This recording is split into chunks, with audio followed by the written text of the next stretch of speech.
Hello my YouTube family, welcome back to my YouTube channel ట్రవే సైరమ్ heartful ideas. So ఇది అక్షయ తృతీయ రోజు నా పూజ అనమాట.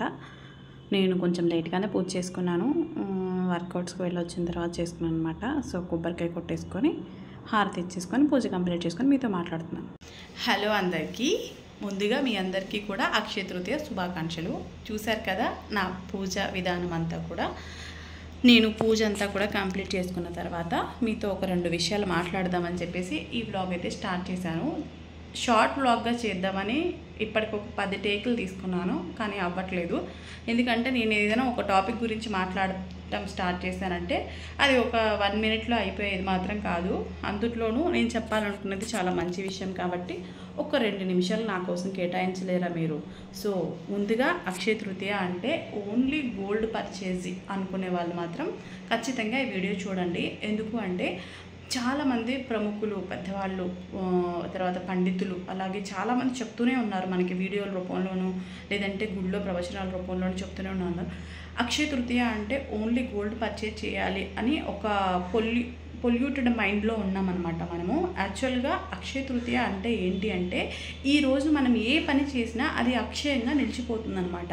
అంటే మనం ఈరోజు ఏ పని చేయాలో మీరే ఆలోచించండి. చిన్న దానం చేసిన, జపం చేసిన, అలాగే పూజ చేసిన, ఆ గుడికి వెళ్ళి మనకి ఇష్టదైవాన్ని ప్రార్థించిన, దర్శనం చేసుకొని వచ్చిన, అర్చన చేయించుకున్న, మన ఫ్యామిలీ మెంబర్స్ అందరి పేర్ల మీదుగా అర్చన చేయించుకున్న, అలాగే ఎవరైనా లేని వాళ్ళకి సాయం చేసిన, లేదంటే ఎవరైనా మీరు మంచి పొజిషన్లో ఉన్నారు, ఉద్యోగం లేని వాళ్ళు ఎవరైనా ఉన్నారు, వాళ్ళకి మీ రిఫరెన్స్ ద్వారా ఉద్యోగం ఇప్పించిన, ఇలాంటి చిన్న చిన్న పనులు ఉంటాయి కదా.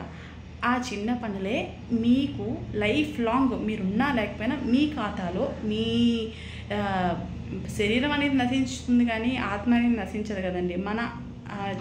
మన లోపల ఉన్న జీవుడి ఖాతాలో పడిపోతుంది అనమాట, అక్షయంగా నిలిచిపోతుంది. ఖచ్చితంగా మనకు అది ఏదో ఒక టైంలో హెల్ప్ అవుతుంది అనమాట. సో కాబట్టి ఈరోజు మనం చేయాల్సింది ఏంటంటే గోల్డ్ పర్చేస్ కాదు, మనం చేయాల్సింది పూజ లేదా జపం లేదా వ్రతం, లేదా ఇంకా మనకి సులువుగా దేవుడు ఏం చెప్పాడంటే ₹1 దానం చేసినా చాలు, అక్షయంగా మీ ఖాతాలో పుణ్యాన్ని ఇచ్చేస్తాను అని చెప్పాడు కదా. సో ఆ పనిలో మీరు ఉండండి. గోల్డ్ పర్చేజ్ చేయాలి అనేది ఎందుకు అంటే గోల్డ్ ఆ రోజు కొంటే అక్షయంగా నిలిచిపోతుంది అని అనుకుంటారు. అది ఎవరికి బాగా డబ్బుండి, ఇప్పుడు గోల్డ్ రేట్లు ఎలా ఉన్నాయో చూస్తున్నారు కదా. ఇప్పుడు చాలామంది వాళ్ళ హస్బెండ్స్ని ఖచ్చితంగా గోల్డ్ కొనాల్సిందే అనే ఒక భ్రమలోకి తీసుకెళ్ళిపోతున్నారు. సో అది రాంగ్ అనమాట. అది ఇబ్బంది పడుతూ గోల్డ్ కొనాలనేం లేదు. ఈరోజు కనుక మనం ఇబ్బంది పడుతూ గోల్డ్ కొన్నాము అంటే మన ఖాతాలో అక్షయంగా ఆ ఇబ్బంది అనేది ఉండిపోతుంది. సో మనం జీవితాంతం ఆ ఇబ్బందులు అనుభవిస్తూనే ఉండాలి. కాబట్టి మనం ఆ ఇబ్బందుల నుంచి బయటపడదాం.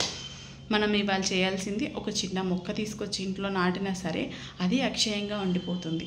కాబట్టి అలాంటి పనులు చేయండి. ₹1 ఎవరికైనా లేని వాళ్ళకి దానం చేయడం, ఒకరికి పిలిచి భోజనం పెట్టడం, మనకు స్తోమత ఉంటే ఒక 10 మందికి అన్నదానం చేయగలిగే గుళ్ళు చాలా ఉన్నాయి కదా, వాటి దగ్గరికి వెళ్ళి డొనేషన్స్ ఇవ్వటం, ఇట్లాంటివి చేయండి. ఎవరైనా లేని పిల్లల్ని చదివించే స్తోమత ఉంటే వాళ్ళని చదివించడానికి మనీ ఇవ్వటం, ఇలాంటివి చేస్తే ఏంటంటే మనం ఏదో ఒక రోజు మనం ఇప్పుడు చేసిన ఈ అక్షయంగా చేసిన పనిని మన ఖాతాలో దేవుడు వేస్తాడు. కాబట్టి మనం కష్టంలో ఉన్నప్పుడు ఈ ఖాతా ఓపెన్ అవుతుందన్నమాట.